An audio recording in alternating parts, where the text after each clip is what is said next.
इस साल खेलों की दुनिया में हमने कई रिकॉर्ड बनाए और कई रिकॉर्ड ध्वस्त कर दिए हैं। और इसके अलावा भारतीय डिजिटल प्लेटफॉर्म ने आज की तारीख में पूरी दुनिया को एक नया रास्ता दिखाने का काम किया है।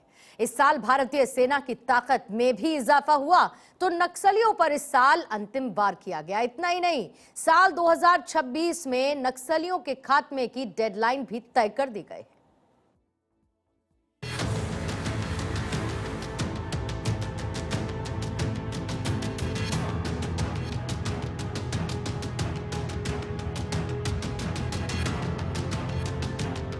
साल 2025 उपलब्धियों के लिहाज से भारतीयों का सीना गर्व से चौड़ा करने वाला रहा है। इसी साल देश के यूपीआई से लेकर एआई तक भारत ने सफलता के कई पायदान हासिल किए हैं। आधार, यूपीआई, डिजी लॉकर, उमंग और ओएनडीसी जैसे प्लेटफॉर्म्स ने भारत को डिजिटल पब्लिक इंफ्रास्ट्रक्चर का ग्लोबल लीडर बना दिया है। नवंबर 2025 में यूपीआई के जरिए 20 अरब से अधिक ट्रांजैक्शन दर्ज किए गए, जो अपने आप में एक बड़ा रिकॉर्ड है। साल 2025 जीएसटी रिफॉर्म के लिए भी जाना जाएगा। जीएसटी स्लैब की संख्या को घटाकर सिर्फ 2 कर दिया गया। इस साल पूरा देश जीएसटी उत्सव मनाता हुआ नजर आया। इसके अलावा टैक्स क्रांति के लिए भी यह साल जाना जाएगा। नए टैक्स रिजीम के तहत जिनकी सालाना आय 12 लाख रुपए है, उन्हें कोई भी टैक्स नहीं देना होगा। हालांकि सिस्टम में छूट और डिडक्शन का विकल्प नहीं रहेगा और ये नियम साल 2026 में भी जारी रहेगा। भारतीय रेल का लगातार विस्तार हो रहा है। इस साल ट्रेन मिजोरम में भी रफ्तार भरने लगी, जहां अब तक इसे असंभव माना जा रहा था। इसके अलावा जम्मू से श्रीनगर तक के लिए सीधी ट्रेन सेवा की भी शुरुआत हुई। इस साल खेलों में भी कई इतिहास रचे गए, कई रिकॉर्ड ध्वस्त हुए। पुरुषों की हॉकी टीम ने एशिया कप 2025 में जीत दर्ज की, तो महिलाओं की खो-खो की टीम ने अपना जलवा बिखेर दिया। साल 2025 में भारतीय नौसेना की ताकत में भी इजाफा हुआ। भारतीय नौसेना को इस साल कई शक्तिशाली जहाज और पनडुब्बियां मिली, जिसने समुद्र में भारतीय ताकत को बढ़ा दिया। यानी अब जल, थल और आकाश से भारत का निशाना अचूक और अजेय हो चुका है। भारतीय नौसेना को इस साल आईएनएस नीलगिरी मिला, जो स्टेल्थ तकनीक और ब्रह्मोस मिसाइल से लैस है। आईएनएस सूरज D69 विशाखापत्तनम श्रेणी का विध्वंसक है। आईएनएस वागशीर स्कॉर्पियन श्रेणी की पनडुब्बी। प्रोजेक्ट 17A के तहत आईएनएस हिमगिरी F-34 और आईएनएस उदयगिरी F-35 जैसे स्टेल्थ फ्रिगेट्स शामिल हैं।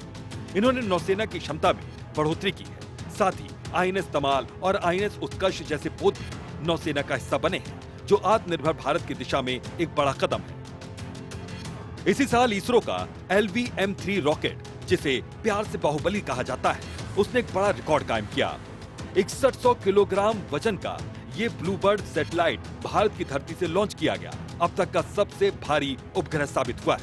बता दें कि इससे पहले नवंबर में 4400 किलोग्राम का रिकॉर्ड दर्ज किया गया था, जिसे इसरो ने ध्वस्त कर दिया। भारत के बाहुबल का पूरी दुनिया ने अब लोहा माना है। इसी साल कई देशों के साथ FTA साइन हुआ। FTA यानी कि मुक्त व्यापार समझौते पर मुहर लगी। हाल ही में भारत और न्यूजीलैंड के बीच FTA साइन हुआ था। पिछले 5 सालों के भारत के FTA वाले सफर पर अगर नजर डालें तो इसने इतिहास रचा। पिछले 5 सालों में ये भारत की 7वीं फ्री ट्रेड डील है, जिसमें साल 2021 में मॉरिशस, साल 2022 में ऑस्ट्रेलिया, साल 2022 में ही UAE से भी फ्री ट्रेड डील भारत की हुई है। साल 2024 से साल 2025 में यूरोपीय मुक्त व्यापार संघ यानी कि EFTA देशों के साथ भी डील हुई। साल 2025 में एक नया रिकॉर्ड बना। इसमें यूके, साल 2025 में ही ओमान, जहां भारत ने CEPA किया है, और अब न्यूजीलैंड के साथ FTA भारत ने साइन किया है।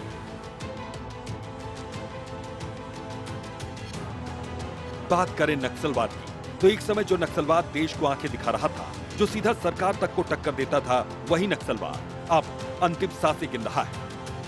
क्योंकि नक्सल की जमीन को जिस तरह से सुरक्षा बल खत्म कर रहे हैं, उससे इतना तो साफ है कि नक्सलियों के लिए बचने का सिर्फ एक ही विकल्प है, और वो है देश के कानून के सामने आत्मसमर्पण।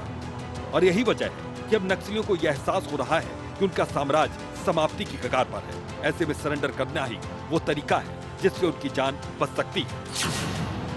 गृहमंत्री अमित शाह के मुताबिक साल 2025 में अब तक 270 नक्सलियों को न्यूट्रलाइज किया गया, 680 नक्सली गिरफ्तार किए गए और 1225 ने सरेंडर कर दिया है।